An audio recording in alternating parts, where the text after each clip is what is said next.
हामी संसारको सुप्रसिद्ध यो मानव शास्त्र श्रीमद् भगवद गीताको क्षेत्रज्ञ विभाग योग नाम गरेको 13औं अध्यायको 7औं श्लोकमा हामी स्वाध्याय गरिरहेको छौं। मात्र 2-3 वटा शब्द यसको अरु अलिकति कुरा गरेर 8औं श्लोकमा प्रवेश गरौं। एकपल्ट फेरि 7औं श्लोकको पठन पनि गरौं। अमानित्वमदम्भित्वा महिंसा क्षान्तिरार्जवम् आचार्योपासनं शौचं स्थैर्यमात्मविनिग्रह। अमानित्वम, हामीले अमानित्वम शब्दमा धेरै चर्चा गरिसकेका छौं। अदम्भित्वम शब्दमा पनि हामीले चर्चा गरिसकेको छौं। अहिंसा, शान्ति र आर्जव। अमानित्वम मान, यो बार बार शब्द आउनेछ कि मानबाट मुक्त हुने, चाहे त्यो अभिमान होस्, अपमान होस्, मान होस्, यसबाट मुक्त हुने। यसको अर्थ यसरी बुझ्ने कि मेरो मान हुनुपर्छ, मेरो सम्मान हुनुपर्छ, म विद्वान हुँ, म योग्य व्यक्ति हुँ, मैले समाजमा धेरै काम गरेको छ इत्यादि कुराहरूले हामीलाई हाम्रो बार बार हामीलाई हाम्रो देह प्रतिको, हाम्रो राग द्वेष प्रतिको जागरुक गराउँदछ हामीलाई। र हामी कहिल्यै पनि परमात्मासँग तादात्म्य हुन सक्दैनौँ। अभिमान रूपी धुवाँले छेकिरहेको हुन्छ हामीलाई। समाजले हामीलाई कति मान्दछ, कति हामीलाई आदर गर्दछ, त्यो समाजको काम हो।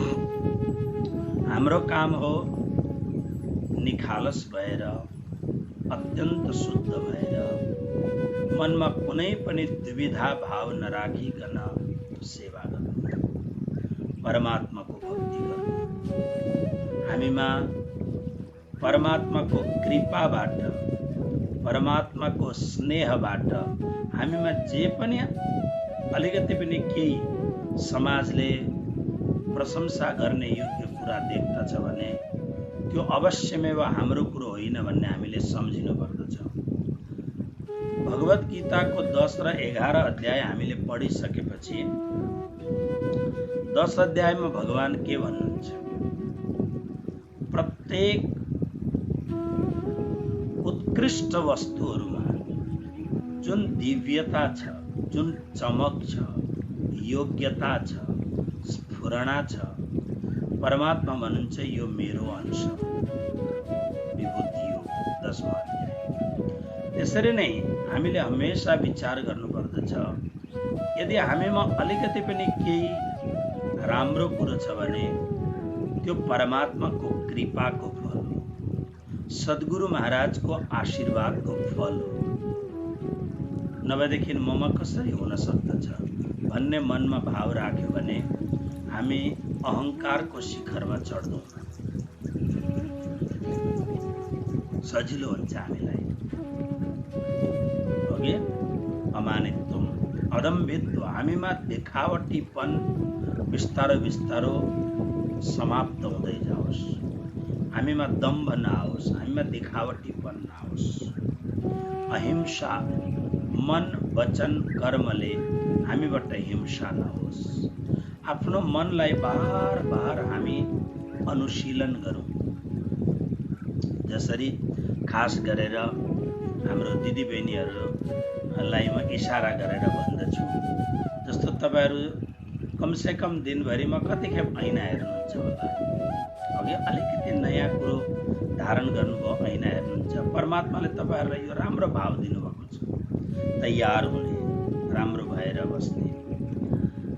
म देख्दछु, हाम्रो म यहाँ गुजरातमा देख्दछु, खास गरेर म बस्ने एरियामा मान्छेहरू कुनै फङ्सन नभइकन राम्रो कपडा पनि लगाएको देख्दिनँ, राम्ररी तयार भएको पनि देख्दिनँ। तर हाम्रो नेपाली दिदीबहिनीहरू जहिले पनि एउटा राम्रो भएर, ठिक छ राम्रो हो, जसरी तपाईँ बार बार ऐना हेर्नुहुन्छ, पर्सबाट निकालेर पनि ऐना हेर्नुहुन्छ, गाडीको पनि ऐना हेर्नुहुन्छ र आफूलाई तयार गर्नुहुन्छ, त्यसरी नै विवेकको ऐनामा आफ्नो मनलाई हेर्ने प्रयत्न गर्ने बार बार। र हामीमा अदम्भित्व यानि कुनै पनि दम्भ नहोस्, हामीमा बार बार आफ्नो मनलाई विचार गर्ने, अहिंसा नहोस्, आफ्नो मनलाई बार बार ध्यान दिने, मनबाट हिंसा नहोस्। म त धेरैपल्ट डर लाग्छ मलाई, तपाईहरू हिंसा नगर्नुहोस्, हिंसापूर्ण भोजन नगर्नुहोस् भनेर मैले कुरो गर्दाखेरि म त तपाईहरूप्रति हिंसा गरिरहेको छुइनँ भन्ने डर पनि लाग्छ मलाई कोही बेला। किनभने मेरो प्रवचनले तपाईहरूलाई आघात लाग्यो भने त्यो मेरो प्रवचनको हिंसा भयो। त्यसले गर्दा त्यहाँ पनि मलाई कोही बेला डर लाग्दछ। तपाईहरू कति प्रेमले, कति श्रद्धाले हाम्रो गुरुजी भनेर कति भावले मलाई सुन्नुहुन्छ, अनि मलाई लाग्दछ ओहो यति राम्रो मान्छेले मासु खान छोडेदेखि, जाँड रक्सी खान छोडेदेखि, अन्डाहरू खान छोडेदेखि, दुर्भक्ष खान छोडेदेखि नि मान्छे त साक्षात देवता नै भइहाल्छन् नि भन्ने मलाई लोभ लाग्दछ। र अलिकति कोही बेला तीता खालका शब्द पनि बोल्छु, पछि पस्ताउँछु कि म कुनै तपाईहरूप्रति हिंसा त गर्दै छुइनँ। त्यसकारणले आफ्नो मनलाई बार बार ध्यान दिने, मनले हिंसा नगर्ने, आफ्नो मनलाई दूषित नबनाउने। मनको रिफ्लेक्सन हुन्छ सामनेवाला प्रति। त्यसले गर्दा हामीले जुन कुरो बार बार यदि कसैका लागि नराम्रो सोच्दछौँ भने उसले पनि हाम्रो लागि नराम्रो सोच्न थाल्छ। हामीले राम्रो कुरो सोच्यौँ भने यदि हाम्रो प्रति उसको हृदयमा कड़वास छ, हाम्रो प्रति उसको हृदयमा नराम्रो भाव छ भने, तर हामीले सधैँ राम्रो भाव राख्दै जाँदाखेरि एक दिन हाम्रो राम्रोपनको रिफ्लेक्सन सामने पनि पर्दछ। उसको हृदयमा पनि मैत्री, करुणा, मुदिता आउन सक्दछ। त्यसकारणले मनले पनि हिंसा नगर्ने, वचनले हिंसा नगर्ने कोसिस गरौँ। हामीबाट दुर्छे शब्दहरू नबोल्नुहोस्। वचन, कर्मबाट कुनै पनि प्रकारको हामीबाट हिंसा नहोस्। कर्ता पनि नबन्यौँ, कारिता पनि नबन्यौँ, अनुमोदिता पनि नबन्यौँ। अहिंसा, शान्ति, क्षमाशील हुने, क्षमा गर्न पनि सिकौँ, क्षमा माग्न पनि सिकौँ। सजिलो हुन्छ, निर्भर हुन्छ। हामी त्यो भजन गाउँछौँ नि, अब सौंप दिया इस जीवन का सब भार तुम्हारे हाथों में है, जीत तुम्हारे हाथों में और हार तुम्हारे हाथों में। न जितने अभिलाषा न हारने डर, दुवैबाट मुक्त हुने। शान्ति, क्षमा, आर्जवम, सरलता। मान्छे बडा अप्ठ्यारो हुन्छ, बोल्दा पनि अप्ठ्यारो बोल्दछ, कुरो एउटा बोल्दछ अर्थ अर्कै निस्किन्छ। कुटिलतापूर्वक बर्ताव नगर्ने आर्जवम। परमात्मालाई सिधा मान्छे मनपर्छ। हामी प्राय भन्छौँ नि कि बालकको जस्तो हृदय हुनुपर्छ, सानो बालक त भगवानको रूप हो। यो भन्नुको मूल अर्थ हो जति हामीमा निखालस भनेको परिशुद्धता, हामीमा सरलता आउँदछ। सरलता आउन कसरी सक्दछ भन्दा सरलता आउनको लागि राग र द्वेषबाट मुक्त हुने कोसिस हामीले गर्नुपर्दछ। बिस्तारो हिजो मैले निवेदन गरेको थिएँ, साना स्टेप। त्यो साना बालकहरू पहिले हिँड्दाखेरि आमाको, बाबाको, दाजुको उमला पक्रेर कसरी सानो सानो स्टेप लिन्छ, त्यसरी नै विवेकको उज्यालोमा सद्गुरुको अध्यात्मको हात पक्रेर बिस्तारो सानो सानो स्टेप लिँदै जाने आर्जवम सरलता। आचार्योपासनमको अर्थ हो सद्गुरुको सेवा। मैले हिजो यस विषयमा थुप्रो कुरो भनेको छु, आज यसलाई पुनः म दोहोऱ्याउँदिन। त्यसकारणले प्राय शास्त्रमा एउटा राम्रो मजाको कुरो के लेखेको छ भने गुरु कीजे जान के पानी पिजे जान के। गुरु गर्नका लागि हतार नगर्ने, कुनै सांसारिक वैभवलाई देखेर, सांसारिक चहल पहललाई देखेर, सांसारिक पद प्रतिष्ठालाई देखेर हामीले गुरु गर्ने जरुरत छैन। यो त एउटा अन्तरको तारको कुरो हो, अन्तरको एउटा अध्यात्मको हिलिङको कुरो हो। त्यसले गर्दाखेरि गुरु कीजे जान के, पानी पिजे छान के, अनि सद्गुरुको सेवा। सेवाको अर्थ यहाँनिर कुनै गोडा दबाउने होइन, जरुरत पर्दा त्यो पनि गर्दा हुन्छ। तर सेवाको मुख्य अर्थ के हो यहाँनिर भन्दा जरुरत छ भने सद्गुरुलाई जे जरुरत छ, जे भनेको सांसारिक पदार्थको बिल्कुल होइन। जरुरत छ कि हामीबाट हुन सक्छ सेवा गरौँ, तर सबैभन्दा ठुलो सेवा के हो भन्दा सद्गुरुले जुन अध्यात्म हामीलाई दिनुभएको छ त्यो अध्यात्मको पुनर्जागरण, त्यो अध्यात्मको पुरोधा, त्यो अध्यात्मको मसाल हातमा लिएर हिँड्ने हामी बनौँ। भनाइ छ सान्दीपनि ऋषिको आश्रममा अवन्तिकापुरीमा कृष्ण बलरामले गएर विद्याभ्यास गरिसकेपछि सान्दीपनि गुरुलाई प्रणाम गरेर गुरुदेव अब दीक्षान्त समारोह हुँदैछ, अब दक्षिणा दिने बेला आएको छ, हामी के दक्षिणा हजुरलाई दिउँ? सान्दीपनि गुरुले भन्नुभयो मलाई केही पनि चाहिँदैन भन्दा गुरुदेव त केही लिनुहुन्न भनेर अनि गुरु आमाका पासमा गएर सान्दीपनिकी आमालाई श्रीमतीलाई गएर सोद्धा अनि सान्दीपनिकी श्रीमती अनि गुरु आमाले भन्नुभयो कृष्ण बलरामलाई उनी जान्दथिन् र उनले भनिन् मेरा मरेका बालकहरू ल्याएर मलाई दिनुहोस्। गुरुपुत्रलाई यमराजले ल्याएको थियो, भगवान श्री कृष्णले यमराजको लोकबाट ल्याएर गुरुपुत्रजीमा दिनुभयो। किनभने सान्दीपनिकी श्रीमतीलाई थाहा थियो हाम्रो आश्रममा, हाम्रो गुरुकुलमा जो विद्यार्थी भएर छात्र भएर पढ्न आएको छ यो त त्रिभुवनको मालिक हो, विश्व ब्रह्माण्डको मालिक हो, थाहा थियो। फेरि गुरुदेवलाई आएर प्रणाम गर गुरुदेव हजुर केही त सेवा बताउनुहोस् भन्दा महात्माहरूले भन्दछन् सान्दीपनिले भन्नुभयो बाबु मैले जे सिकाएँ यदि तिमीलाई यो मैले दिएको विद्या ठिक लाग्दछ भने यो विद्याको प्रचार गर। र भगवद गीता सान्दीपनिको शिक्षाको एउटा मुख्य अंश हो, यस्तो महात्माहरूको भनाइ छ। त्यसकारणले त म बार बार तपाईहरुलाई निवेदन गर्दछु हामी जुन देशमा हामी जन्मियौं, जुन माटोले हामीलाई संस्कार दिएर राम्रो मान्छे बनायो त्यो माटोको हामीमाथि ऋण छ र मलाई लाग्दछ यो माटोको ऋणबाट मुक्त हुनका लागि हामीले अध्यात्म जागरणको मसाल जगाउनुपर्छ, पाल्नुपर्छ।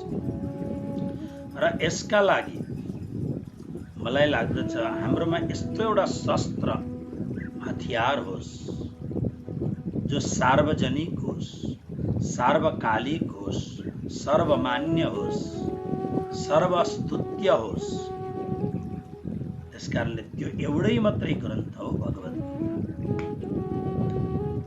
भगवद गीतालाई लिएर हामीले चारैतिर दौडिनु छ, तर हामी तयार भएर मात्र। त्यसकारणले आचार्योपासनको अर्थ हो जब श्री कृष्णले हामीलाई यति दिव्य ज्ञान भगवद गीताको दिनुभएको छ भने श्री कृष्ण कृष्णम वन्दे जगद्गुरुम, कृष्ण रूपी जगत गुरुको ऋणबाट मुक्त हुनका लागि उनको भगवत गीतालाई आफ्नो जीवनको आश्रय बनाएर यसको प्रचार प्रसार, यसका दिव्य उपदेशहरूको प्रचार प्रसार हामीले गर्नुपर्छ।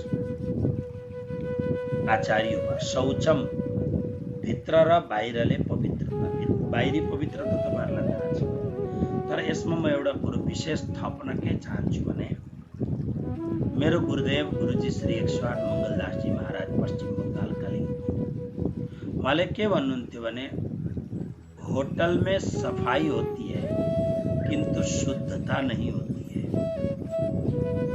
होटल में सफाई हुन्छ,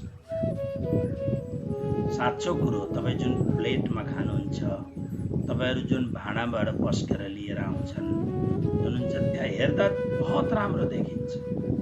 मैले हिजो यसो युट्युबमा एउटा निस्क्यो र मैले हेर्दै थिएँ, हेर्दाखेरि थाहा भयो कि मुकेश अम्बानीको श्रीमती नीता अम्बानीले जुन कपमा चाय पिउँछिन् त्यो 1.25 करोड रुपैयाँको कप हो अरे। जुन कपमा हुने यो कपको चाहिँ यसको एउटा सेट लिँदाखेरि 6 करोड कि कति लाग्छ कि 50 करोड कति समथिङ। राम्रो कुरो, पैसाको उपयोग बहुत राम्रो, सदुपयोग त भन्दिनँ म यसलाई, तर दुरुपयोग होइन, पैसा छ उपयोग गरे गुड, राम्रो कुरो। तर त्यो 1.25 करोड रुपैयाँको कपमा चिया पिउँदाखेरि चिनी नहालिकन पियो भने गुलियो आउँदैन त्यसमा। अदुवा नहालिकन चिया बनायो भने त्यसमा अदुवाको सुगन्ध आउँदैन। चिया त चिया नै हो, जस्तो बनाएर गरेछ राम्रो कुरो हो। तर तपाईहरुलाई मैले सुनेको कुरो, म यसलाई फाइनल यसको जजमेन्ट म भन्दिनँ, तर मैले सुनेको कुरो जुन हामी काँचको प्याला, काँच भन्नाले त्यो चिनी मिट्टीको जुन प्याला हुन्छ, अत्यन्त महँगो भन्दा महँगो प्यालामा हामीले पिउँ भने प्राय त्यो हड्डीको सम्मिश्रण गरेर बनाएको हुन्छ अरे भन्ने मैले सुन्दैछु। मैले अहिले छोडिसकेको छुइनँ, किनभने त्यसको पुरा प्रमाण मैले पाइसकेको छुइनँ। किन हाम्रो यहाँ गुजरातमा मोरबी भन्ने एउटा ठाउँ छ, यो मोरबीमा अहिले विश्वको जति पनि चिनी मिट्टीको काम हुन्छ, जस्तो टोयलेटहरूको कमोडहरू भयो, हात धुने बेसनहरू भयो, टाइल्सहरू, दुनियाँका महँगाभन्दा महँगा टाइल्सहरू सबै मोरबीमा गुजरातको पश्चिमी भागमा बनिन्छ। त्यसकारणले सोध्नुपर्छ मान्छेहरूलाई कि के हो भनेर। सम्भव छ, किनभने हामी पो भेजिटेरियनको कुरो गर्छौँ तर अरूलाई त भेजिटेरियनको मतलबै छैन। त्यसकारणले सम्भव छ यो कुराहरू। र शौचमको अर्थ हो बाहरी पवित्रता। बाहरी पवित्रताको अर्थ के हुन्छ भने कोही कोही बेला हामी शरीर राम्रो बनाउँछौँ तर शरीरलाई शुद्ध बनाउनु। शुद्ध भनेको के हो भन्दा भजन भक्ति। अलिकति म तपाईहरुलाई अलि अप्ठ्यारो लाग्ला तर तपाईहरुलाई भन्छु राम्ररी सुन्नुहोस्। पवित्र, किनभने यी कुराहरू कतिखेर जानेको हुँदैन। नेपाली मुलुकमा त हामीलाई सानोदेखि सिकाएको हुन्छ, तर यहाँ यतातिर हुँदैन रहेछ त्यो। हेर्नुहोस्, जस्तो शौच क्रियाबाट, यानी जब हामी मल विसर्जन क्रियामा गएपछि हात हामी धुन्छौँ, पहिले माटोले धुन्थ्यौँ, अब घर घरमा साबुन छ या त लिक्विड सप हुन्छ। कम से कम 3 पल्ट हात मट्याउनु पर्छ, कम से कम 7 पल्ट मट्याउनु सबभन्दा उत्तम। अब तपाईँ पढा लेखा हुनुहुन्छ, 1 पल्ट राम्ररी धुँदा भइकन गइहाल्छ नि नै। यसमा अलिकति कर्मकाण्डलाई पनि ध्यान दिनुपर्छ। 3 पल्ट कम से कम हात मट्याउनु पर्छ। यसको नाम हो शौचम। जुन कपडा लगाएर हामी शौच क्रियाको लागि जान्छौँ, त्यो कपडा बाथरुममा खोलेर त्यो कपडा पुरै कम से कम पानीले धोएर सुकाउनु पर्छ। त्यो कपडा नुहाइसकेपछि पुनः त्यो कपडालाई हात लगायो भने पवित्र हुँदैन, अपवित्र हुन्छ। जुन कपडा लगाएर शौच क्रिया गरिएको छ त्यो कपडालाई फेरि छोएर फेरि तपाईँ पूजाको आसनमा बस्नुभयो भने तपाईलाई कहीँ न कहीँ तपाईको अपवित्रताले तपाईको मन डामाडोल बनाइदिन्छ। यी साना साना कुराहरू हामीले 6औं अध्यायमा सुन्यौं नि, चैलाजिन कुशोत्तरम आसन कस्तो बिछाउने, यही पर्टिकुलर आसन हुनुपर्छ भन्नुको अर्थ कि अशुद्ध नहोस्। शुद्धता बहुत ठुलो कुरो, बाहिरी शुद्धता र सफाईमा फरक छ। सफाईको अर्थ के भयो भन्दा जस्तो तपाईहरु ऐनामा उभिएर अनुहारमा झाडु पोताहरू लगाएर राम्रो चिटिक्क भएर तपाईहरु जानुभयो, त्यो सफाई राम्रो हो। तर पवित्रता छ कि छैन त्यो अलग कुरो। जस्तो खास गरेर अहिले नयाँ जमानामा दिदीबहिनीहरू 4 दिन बार्न चाहदैन, महिनावारीमा 4 दिन पिरियडको टाइममा। यहाँ गुजरातमा त लगभग पटेल कोमता बार्दै मन्दिरमा चाहिँ आउँदैनन्। नियम पहिलेदेखि धेरै कडा नियम छ हाम्रो आश्रमको। तर घरमा कोही पनि बार्दैन, बडा अप्ठ्यारो कुरो छ। अब हिजो आजको संसाधनहरू इत्यादिले गर्दा पढा लेखा मान्छेहरू नाना प्रकारका कुतर्कहरू गर्छन्, तर यसको पछाडि बहुत ठुलो साइन्स छ। तपाईहरु हेर्नुहोस्, यो साइन्सलाई प्रयोग गरेर धेरै ठुलो साइन्स छ यसको पछि। यदि अध्यात्मको उन्नति चाहिन्छ भने शौचम शब्दलाई अनदेखा नगर्नुहोस्। अब नवरात्रि आउँदैछ, यसपालिको 9 दिनको नवरात्रिमा तपाईहरु विशेष अनुष्ठान गर्नुहोला। मेरो हात जोडेर प्रार्थना छ, अहिलेदेखि घरको सफाई चालु गर्नुहोस्। अब अहिलेदेखि नै घरमा यदि कसैको घरमा अभक्ष्य वस्तुहरू आउँछ भने अहिलेदेखि नै बन्द गर्नुहोस्। र 9 दिनसम्म अत्यन्त घर पवित्र, फ्रिज पवित्र, फ्रोजन पवित्र, चुलो अत्यन्त पवित्र, भाँडाकुँडा पहिले बनाएका भाँडाकुँडालाई अर्कातिर राखेर 9 दिनसम्म अत्यन्त शुद्ध आहार गर्नुहोस्। र यसपालिको दशैं भेजिटेरियन दशैं बनाउनुहोस्। यसपालिको दशैं राम्रो दशैं। र 9 दिनसम्म तपाईलाई जो इच्छा लाग्दछ, मैले जुन तपाईहरुलाई मन्त्र दिएको छ त्यो मन्त्रको जप गर्नुहोस्। 9 दिनसम्म प्रत्येक दिन कम से कम 2.5 घण्टा, त्यहाँभन्दा धेर जति जपे पनि हुन्छ, 2.5 घण्टा चाहिँ जप गर्नै पर्छ। बिहान 1 घण्टा, दिउँसो आधा घण्टा, राति 1 घण्टा गरेर हुन्छ कि बा एउटै आसनमा 2.5 घण्टा पुर्याउनुहुन्छ, 2.5 घण्टा कम से कम जप गर्नुहोस्। गुरु मन्त्रको जप गर्नुहोस्। जसले गुरु मन्त्र पाउनु भएको छैन भने यो पुरुषोत्तम मासमा 1 दिनमा फेरि तपाईहरुलाई गुरु मन्त्रको अनलाइन दीक्षा दिन्छु। गुरु मन्त्रको जाप गर्नु। यसपालि 9 दिनसम्म पवित्र बनाउनुहोस्। अहिलेदेखि नै घरका मान्छेहरूलाई मायाले, प्रेमले, सद्भावले घरको वातावरणलाई बिस्तारो ढङ्गले मनाउने कोसिस गर्नुहोस्। यसपालि कोरोनाको यो संक्रमण कालमा नयाँ खालको हामी काम गरौँ। शौचम, पवित्रता बनाउँदै गएपछि पवित्रताले झन पवित्रता आउँछ। अशुद्धपनले झन अशुद्धि आउँछ। त्यसकारणले शौचम पवित्रतालाई खास गरेर ध्यान दिने। एउटा शौचम भयो हाम्रो बाहिरी पवित्रता, बाहिरीको शुद्धता, स्नान, ध्यान इत्यादि। र भित्री पवित्रता के हो त भन्दाखेरि दया, क्षमा, उदारता आदि सद्गुणहरू हाम्रा भित्र आएपछि हाम्रो भित्री शुद्धता हुन्छ। हामी भित्र नुहाउन थाल्दछौँ। प्राणायाम पनि एउटा पवित्र, मनलाई पवित्र बनाउने एउटा ठुलो कुरो हो नि प्राणायाम।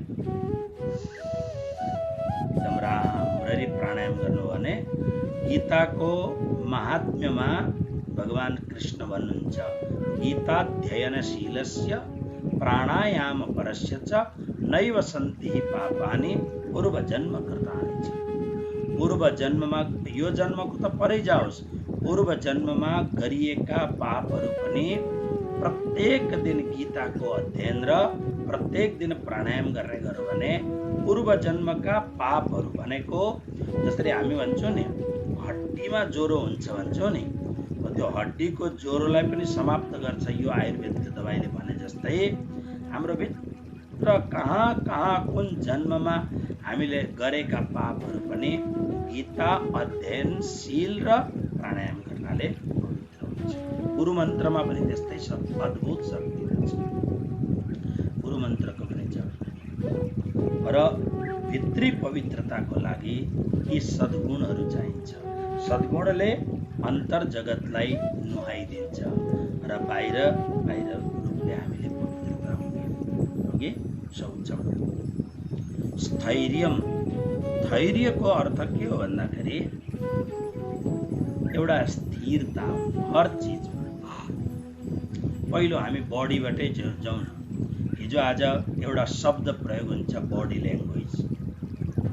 ठुल्ठुलो इक्जामहरूमा जस्तो यहाँ भारतमा आइएएस आइपिएसहरू हुन्छ, हाम्रो सुरेन्द्र सरहरू जस्तो, हाम्रो जर साहेबहरू जस्तो, हाम्रो अरू जो ठुल्ठुलो पद प्रतिष्ठामा पुग्ने व्यक्तिहरूले सायद नेपालमा लोकसेवा आयोग भन्छ, के भन्छ, यहाँ आइपिएस भन्छ होला सायद। त्यस्तो इक्जामहरूमा जानका लागि त्यहाँ खालि उसको बौद्धिक क्षमता मात्र हेर्दैन, उसको बडी ल्याङ्ग्वेज पनि हेर्छ। मैले सुनेको कुरो, यो सत्य होइन होला, एउटा इन्जिनियरिङ यो जुन आर्किटेक्ट इन्जिनियरिङ गर्ने नोकरीको लागि इन्टरभ्यू दिन गयो। इन्टरभ्यू दिन जाँदा उसले एउटै कुरो सोध्यो, तिमी जति सिँढी चढेर आयौ कतिवटा सिँढी थियो भन? छक पऱ्यो। तर त्यो मान्छे बुद्धिमान रहेछ, उसले भन्दै यति सिँढी छन्, अरू सोध्दै सोधेन। ल ठिक छ। मैले आफूले म जब श्री वृन्दावन धाममा institute oriental philosophy of Vrindavan नाम गरेको कलेजमा म जब विद्याको एउटा पक्षको अन्तिम परीक्षा दिँदै थिएँ, मौखिक परीक्षा हुन्थ्यो। मौखिक परीक्षामा यति तयार गरेर गएको थिएँ, 3 घण्टासम्म सोध्यो भने म कण्ठस्थ बोल्न सक्छु भनेर तयार भएर गएको। श्रीमद् भागवतको पहिलो श्लोकको अर्थ सोधे मलाई गुरुजीले। 6वटा विषयका एमए, प्रचण्ड विद्वत्ता उहाँ बस्नुभएको थियो अनि युनिभर्सिटीबाट आउनुभएको गुरु बस्नुभएको थियो। मेरो गुरुजी जो 6 विषयको जबरजस्त आचार्य गर्नुभएको चतुर्वेद गुरुजी हुनुहुन्थ्यो। मलाई साह्रै माया गर्ने, मलाई ब्रह्मचारीजी भन्नुहुन्थ्यो। अनि गुरुजी छेउमा हुनुहुन्थ्यो, चिन्ता मत करो बेटे भन्नुहुन्थ्यो। शास्त्र मलाई ब्रह्मचारीजी चिन्ता मत करना भन्नुहुन्थ्यो। म पुरा फुल तयारी एकदम शस्त्र अस्त्र भएर मलाई त भागवतको पहिलो श्लोक कण्ठस्थ थियो। जन्माद्यस्य तन्मयादितरतश्चार्थेष्विज्ञस्वरार्थेने ब्रह्म हृदयादि कवये मुह्यन्ति यत्सूरय भनेर पुरा त्यसको समास विग्रह आदि गरेर अर्थ लगाइदिनुहोस् त। मैले पढेर आएको केही सोध्दै सोधेरन् मलाई 98 मार्क्स मिलेको थियो। 100मा 98 को 99 मार्क्स मिलेको थियो। हो त्यस्तो हुन्छ बडी ल्याङ्ग्वेज, यानी शरीर स्थिरता, शरीरमा एउटा स्थिरता। धेरै मान्छेहरूको शरीरबाटै चाल पाइन्छ यो कति चञ्चल छ। मान्छे बहुत चञ्चल हुन्छन् मान्छेहरू, बहुत चञ्चल। एकदम आँखा हेर्नु, आँखा एकदम दगुरेको आँखा एकदम दगुरेको हुन्छ। अनुहारको एक्सप्रेसन अलगै खालको हुन्छ। हात कच्याकु चलाइरहेको हुन्छ, तल गोडा हल्लिरहेका हुन्छन्, कुम यताउता हल्लिरहेको हुन्छ। अनि आँखा, शरीरमा एउटा स्थिरता हुँदैन, अतिशय चञ्चल जीवन बडी ल्याङ्ग्वेज। फेरि उसको प्राणबाट पनि चाल पाइन्छ, उसको प्राणको स्थिरता कति छ। कोही बेला के हुन्छ, आफूभन्दा गरिष्ठ व्यक्तिहरूको छेउमा गएर हाम्रा प्राण उपर निचे हुन्छ। त्यो आत्तिएर प्राणको स्थिरता, त्यसरी नै मनको स्थिरता, त्यसरी नै बुद्धिको स्थिरता। हामीले भगवत गीताको 2रो अध्यायको सायद 40-50 श्लोकबाट स्थिरताको प्रकरण हामीले पढेर आइसकेको छौँ। स्थित प्रज्ञस्य का भाषा समाधिस्थस्य केशव स्थितदि किम प्रवासेत किमासीत व्रजेत किम। हामीले यी सबै कुराहरू पहिले पढेर आइसकेका छौँ। 6 54 श्लोकबाट 54 श्लोकबाट अगाडि 4-5 वटा श्लोकमा हामी पढिसकेको छ। स्थिरता के हो? स्थैर्यम, जीवनमा एक स्थिरता, हिन्दीमा यसलाई भन्छ ठहराव। हेर्नुहोस्, तपाईहरु तराईको हुनुहुन्छ भने तपाईहरुलाई थाहा होला, कुवामा पानी जब स्थिर हुन्छ, सूर्य माथि आएको बेला, मैले धेरैपल्ट यो उदाहरण दिएको छु, 20, 25, 30 फुट पानी मुनि भएको चम्ची पनि देखिन्छ, तर त्यही पानीमा एउटा सानो कंकड हालिदिनुहोस्, पानी छर छर छर छर छर छर छिल्लबिल्ल भएपछि अनि केही पनि देखिँदैन। जीवनमा स्थैर्यताको बहुत ठुलो महत्त्व छ। भक्ति जगतमा, अध्यात्म जीवनमा स्थिरताको बहुत ठुलो महत्त्व छ। अनि अर्को एउटा कुरो हो आत्मविनिग्रह। आत्मविनिग्रहको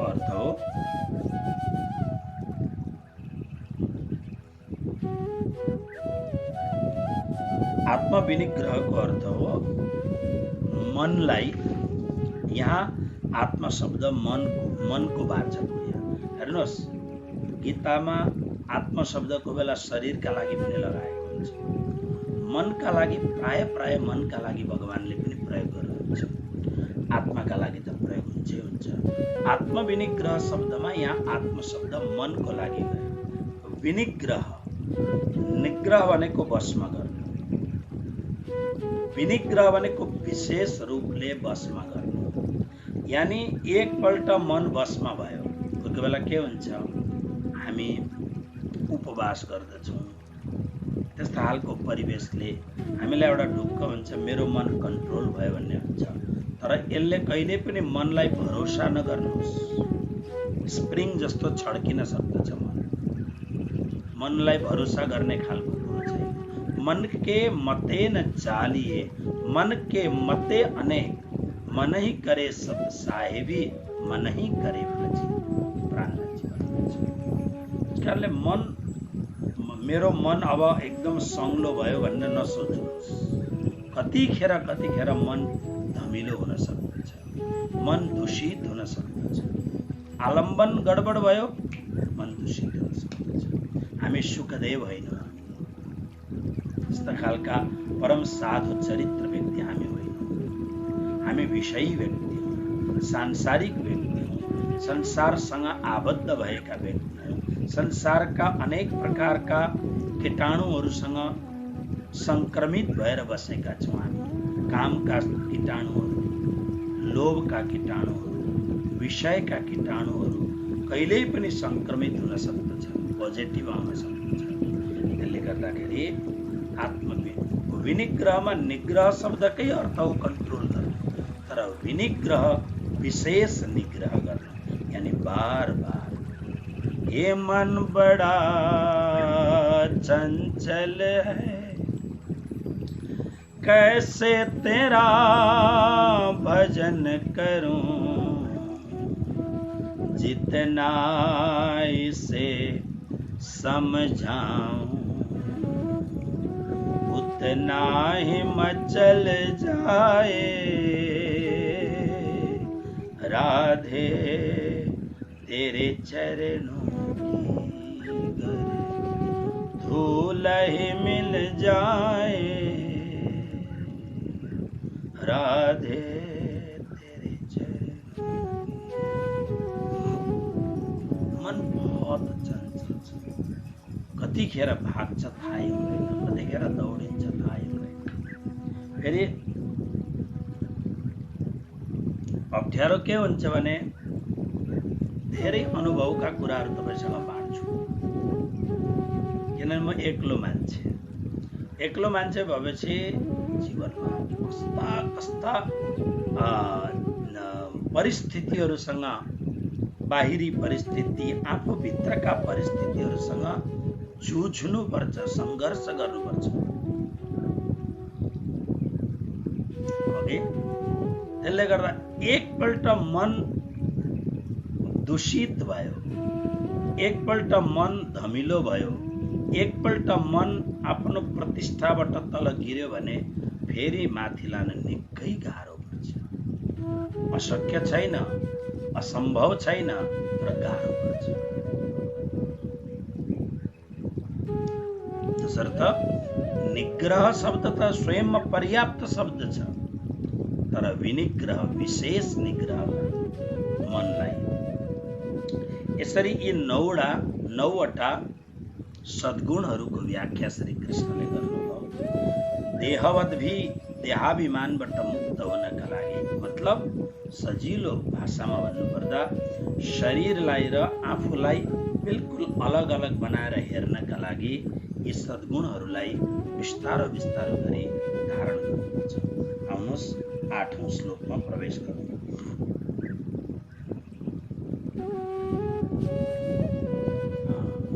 शान्तिले मलाई बेला बेला बडा सपोर्ट गर्छिन्, शान्ति उप्रे। लोक सेवा आयोग, यहाँ हामी आइएस आइपिएस भन्छौँ। म परम आदरणीय सुरेन्द्र सरलाई निवेदन गर्दछु, यहाँ आइएस आइपिएस भनेको के हो भनेर के भन्छन् मलाई मेसेन्जरमा लेखेर पठाउनु। आउनुहोस् श्लोक नम्बर 8 मजाले पढौँ। इन्द्रियार्थेषु वैराग्य मनहङ्कार एव च जन्म मृत्यु जरा व्याधि दुःख दोषानुदर्शनम्। पदच्छेद। इंद्रियार्थेषु वैराग्यम अनहंकार एव च जन्म मृत्यु जरा व्याधि दुःख दोष अनुदर्शनम। यो एउटै शब्द हो, दोषानुदर्शनम। अब अर्थ बडो सजिलोमा धेरै सजिलो अर्थ छ। इन्द्रियार्थेषु वैराग्यम। अब 20वटा सद्गुणहरूको जुन वर्णन गर्नुभयो प्रभुले, त्यसमध्ये अब यो दोस्रो श्लोक, दोस्रो प्रकरणमा यो चालू गरियो। इन्द्रियार्थेषु वैराग्यम, इन्द्रियहरूका विषयमा वैराग्य प्राप्त गर्नु। पहिले एकपल्ट अर्थ लगाऊ। अनहंकार एव, अहंकारदेखि बिल्कुल रहित हुनु, यानी अहंकार नहुनु। अब अर्को च अनि जन्म मृत्यु जरा व्याधि दुःख दोषानुदर्शनम। तल्लो एउटै शब्द हो, यानी अनेक प्रकारका शब्दहरूलाई सम्मिश्रण गरेर बनाएको शब्द हो। जन्म मृत्यु, जरा भनेको बुढापा, व्याधि भनेको व्याधि रोगहरू, दुःख अनि दोषहरूको अनुदर्शनम। अनुदर्शनमको दर्शन भनेको हेर्नु, तर हेर्नुमा अनु उपसर्ग लागेपछि अर्थ भयो बार बार हेर्नु, पुनः पुनः अवलोकन गर्नु। आउनुहोस् अब यसको अलिकति विश्लेषण गरौँ। इन्द्रियार्थेषु वैराग्यम, इन्द्रियका अर्थहरूमा वैराग्य।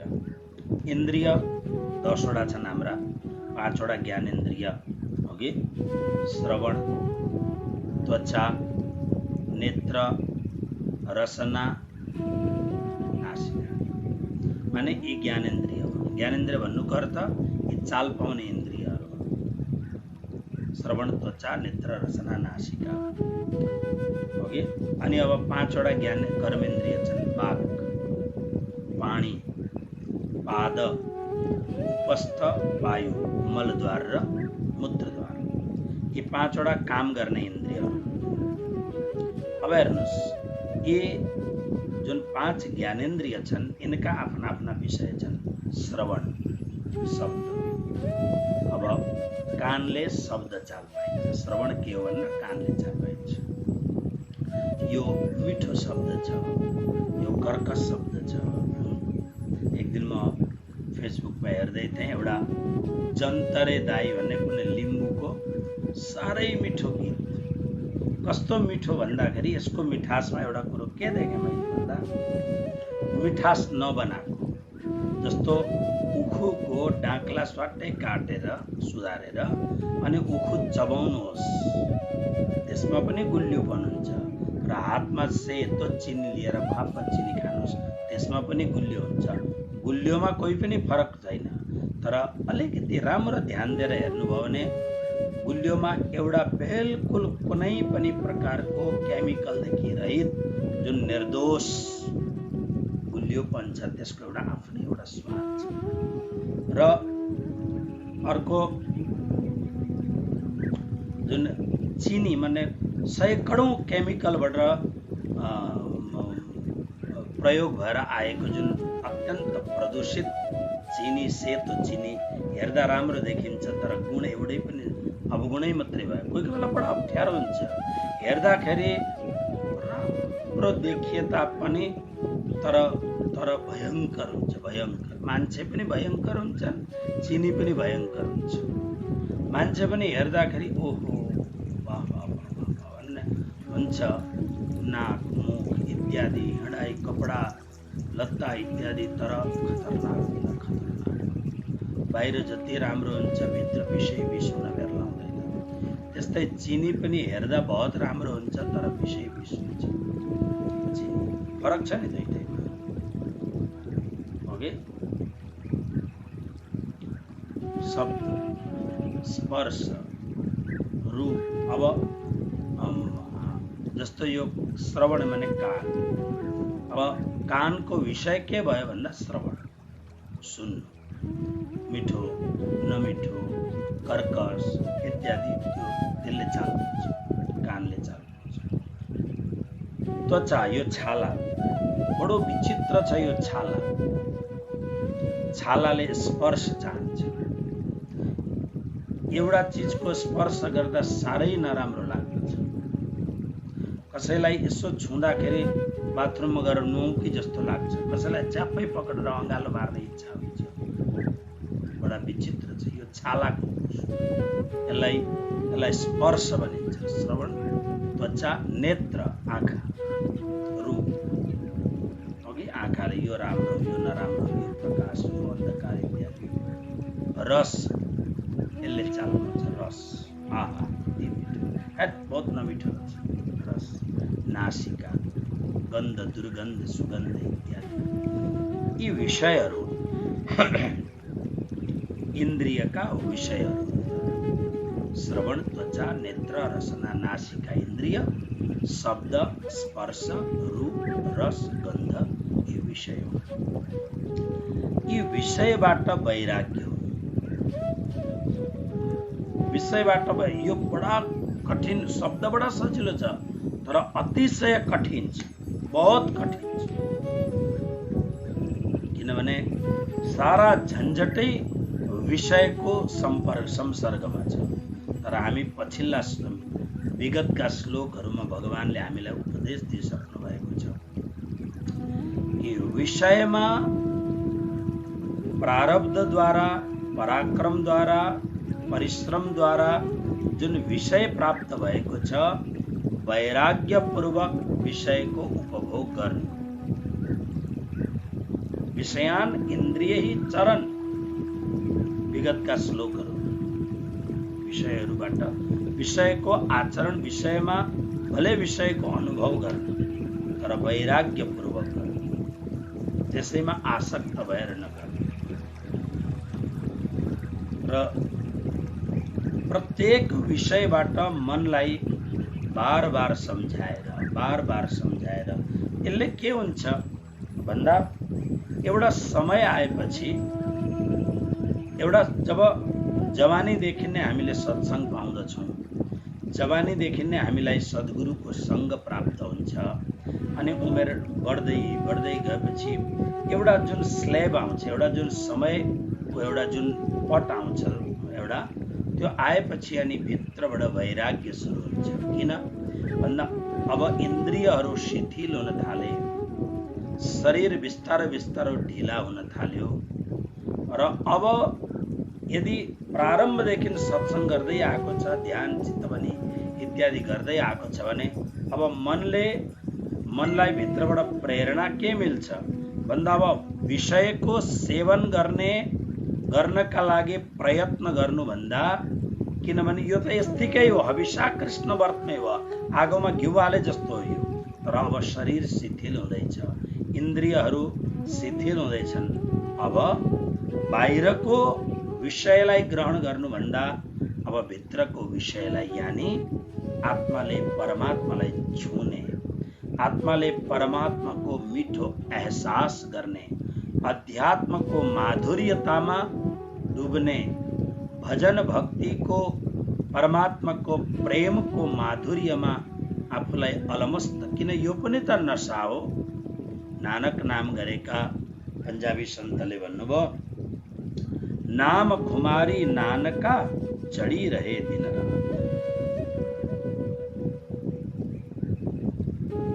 महाराजजी प्रणाम। भारतमा आइपीएस भनेको पुलिस अफिसर्स, आईएएस भनेको डीएम कलेक्टरहरू जो पब्लिकको युनियन पब्लिक सर्भिस कमिसनले एक्जाम लिन्छ। नेपालमा सेक्सन अफिसर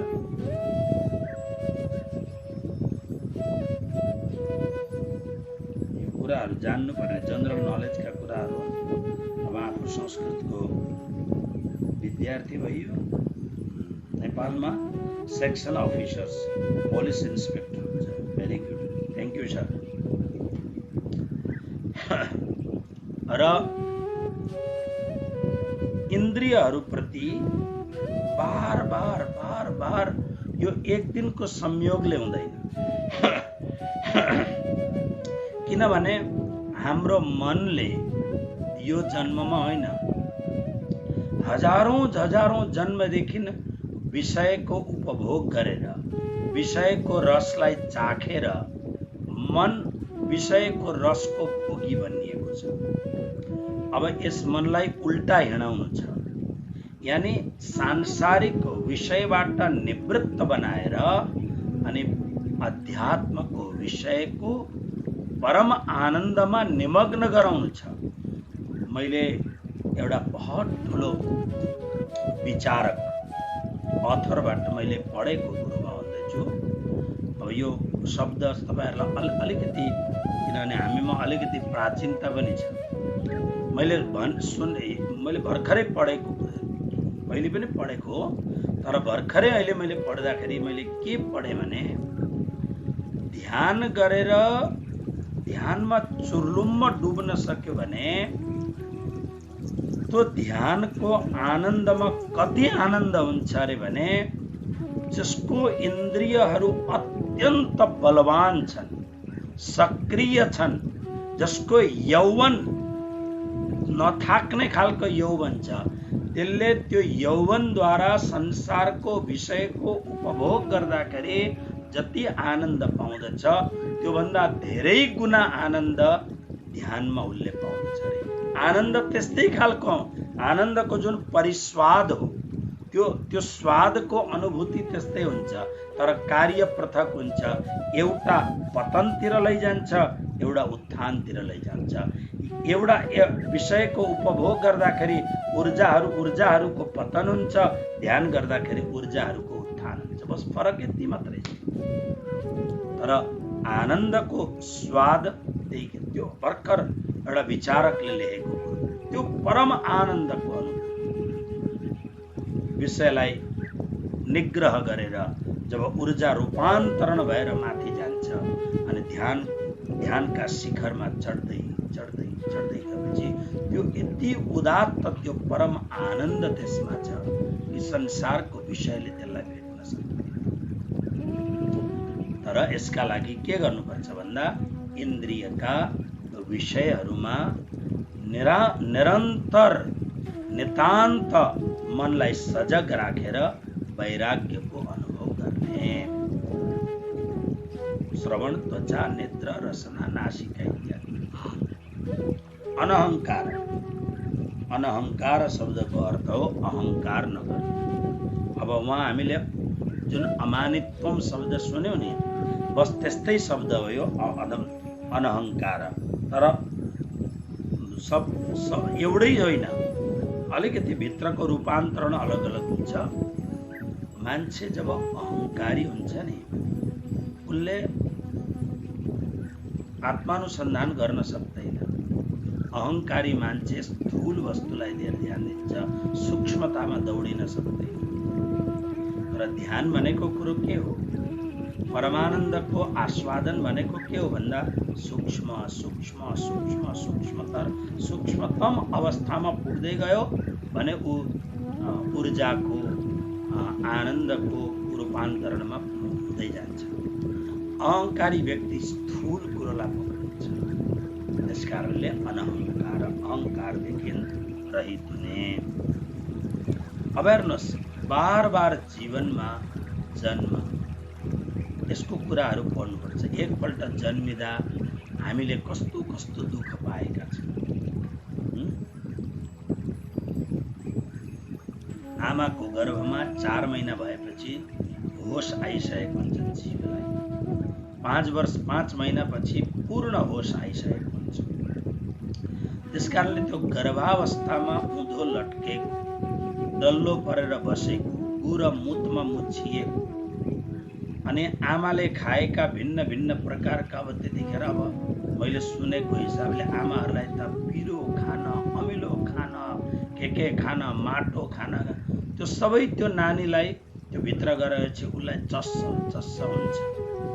यी सब कुराहरू पढ्नुपर्छ। बिर्सियो सबै कुराहरू पढेपछि थाहा हुन्छ। एकपल्ट जन्मिनुका लागि मतलब आमाको गर्भमा पर्दाखेरि त्यो गुर मुतमा जुन लपेटिएको हुन्छ एउटा जालोभित्र कति ठुलो दुर्दशा हुन्छ। मुख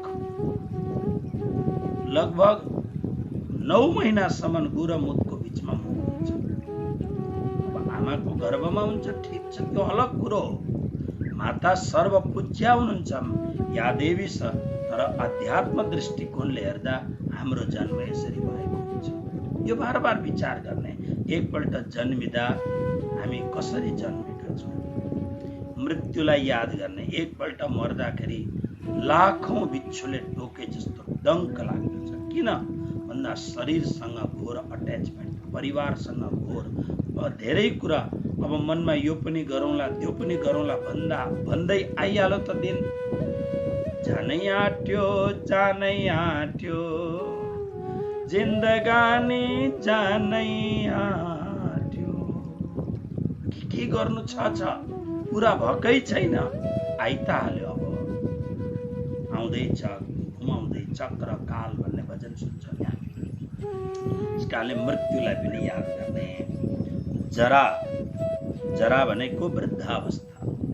अब अहिले वृद्धावस्था आउँदैछ। कति अप्ठ्यारो छ वृद्धावस्था। उठ्दा दुःख, बस्दा दुःख, घोडा मार्दा दुःख, भुइँमा बस्न सकिँदैन, जताततै दुःख, गाडी बिग्रेको बिग्रे, ग्यारेजमा लगेको लगे, गाडीलाई जरावस्था भएको छ। व्याधि जति जति शरीर शिथिल हुँदै जान्छ, अनेक प्रकारका रोगले आक्रमण गर्दै जान्छन्। दुःख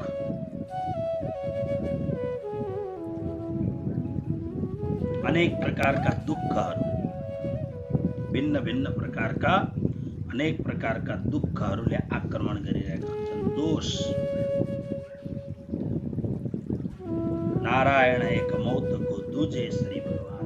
नारायण नाम गरेका कविले भने कि हे मानव, जो चाहत कल्याण, नारायण एक मौतको दुजे श्री भगवान। त्यसले गर्दाखेरि यसरी दुःख र दोषलाई पनि बार बार, दुःख दोषहरूलाई बार बार अनुभव गर्ने, अनुदर्शनम बार बार फर्किकन हेर्ने। सबै मैले अब मेरो यो जीवनलाई परमात्माले मलाई कृपा गर्नुभएको छ, मनुष्य जीवन मलाई दिनुभएको छ। अब यस्तो भक्ति गर्छु प्रभुको चरणको कि मैले फेरि जन्म लिनु नपरोस्, मर्न नपरोस्। म अब सिधै, किनभने महाभारतमा त्यो एउटा श्लोक बडो मिठो छ। एकोऽपि कृष्णस्य कृतः प्रणामो दशाश्वमेधाववृथेन तुल्यः। दशाश्वमेधि पुनरेति जन्म, कृष्ण प्रणामी न पुनर्भवाय। महाभारतको युद्ध भइसकेपछि सबैले भगवान कृष्णको स्तुति प्रार्थनाहरू गरे र त्यसमा यो पनि प्रार्थना, एउटा प्रार्थना सबैले गरे चाहिँ प्रार्थना गरे। एकोऽपि कृष्णस्य कृतः प्रणाम। एकपल्ट कृष्णलाई प्रणाम गर्नु कति फल दशाश्वमेधावकृतेन। एउटा अश्वमेध यज्ञ कसैले पनि गर्न गाह्रो छ, कलियुगमा त सक्दैछ। त्यति पैसा, त्यति साधन, त्यति सबै प्रकारको जुट, अनि त्यसमा पनि शुद्धता हुँदैन। तर एउटै अश्वमेध यज्ञ गर्नु कहाँ हो कहाँ। 10वटा अश्वमेध यज्ञ गर्नु र एकपल्ट हे कृष्ण भन्नु तुल्य, दुईटै बराबर हो। फेरि होस आयो, अरे होइन होइन, किन दशाश्वमेधी पुनरेति जन्म। 10 अश्वमेध यज्ञ गर्ने व्यक्ति त अश्वमेध यज्ञ गरेको बहुत ठुलो पुण्यले स्वर्ग जान्छ। स्वर्गमा हजारौं वर्षौंसम्म ऐश्वर्यको उपभोग गरेर पूर्ण जवानीको साथमा त्यो अत्यन्त अतुलनीय स्वर्गको सुखको उपभोग गरेर गीताको 9 अध्यायको 21 श्लोक छिडे पुण्य मर्त्य लोकम शक्ति। फेरि पुण्य त सक्यो। 10 अश्वमेध यज्ञ गरेर पुण्य पायो। त्यो पुण्य त आज होइन, भोलि होइन, 10,000, 50,000, लाख, 5 लाख वर्षपछि त पुण्य सक्यो। छिडे पुण्य मर्त्य लोकम शक्ति, मर्त्य लोकमा आउनुपर्दछ। तर दशाश्वमेधी पुनरेति जन्म कृष्ण प्रणामी न पुनर्भवाय। 10 अश्वमेध यज्ञ गर्ने वालाको अन्तिममा गएर दशाश्वमेधी पुनरेति जन्म कृष्ण प्रणामी, जसले कृष्णलाई एकपल्ट प्रणाम गर्यो न पुनर्भवाय, फेरि त्यसको जन्म मरणको चक्रमा उसले फस्नु पर्यो। कृष्ण प्रणामी, कृष्णलाई प्रणाम गर्ने व्यक्तिले न पुनर्भवाय, पुनर्भव माने बार बार जन्म मृत्युको चक्रमा फस्नु पर्दैन। बस यही शब्द, महाभारतको यही शब्दबाट कृष्ण प्रणामी शब्द निजानन्द स्वामीले लिनुभएको हो। कृष्ण प्रणामी न पुनर्भवाय। त्यसकारणले जन्म मृत्यु जरा व्याधि दुःख दोषलाई बार बार विचार गरेर के विचार गर्ने त भन्दाखेरि अब म फेरि पुनर्जन्म लिन्न। अब पुनर्जन्म नलिनका लागि सबै देवताहरूबाट मनलाई बिस्तार बिस्तार मोडेर अव्यभिचारिणी अनन्य भक्तिद्वारा कृष्णलाई रिझाउनु पर्छ। केवल कृष्ण मात्र यस्ता परमात्मा हुन् जसले जन्म मरणको चक्रबाट मुक्त तपाईलाई गराउन सक्नुहुन्छ। त्यसकारणले यस्ता यी सद्गुणहरूको यहाँ वर्णन गरेको छ। र अब 9वां श्लोकमा हामी प्रवेश गर्दछौँ। 20वटा सद्गुण मध्ये अब 9वां अध्यायमा अशक्तिरनभिस्वङ्ग पुत्रद्वार गृहादिषु नित्यं च समचित्तत्वमिष्टानिष्टोपपत्तिषु इत्यादि श्लोकबाट आउनुहोस् आजको सत्सङ्गलाई यहाँ विश्राम गर्दै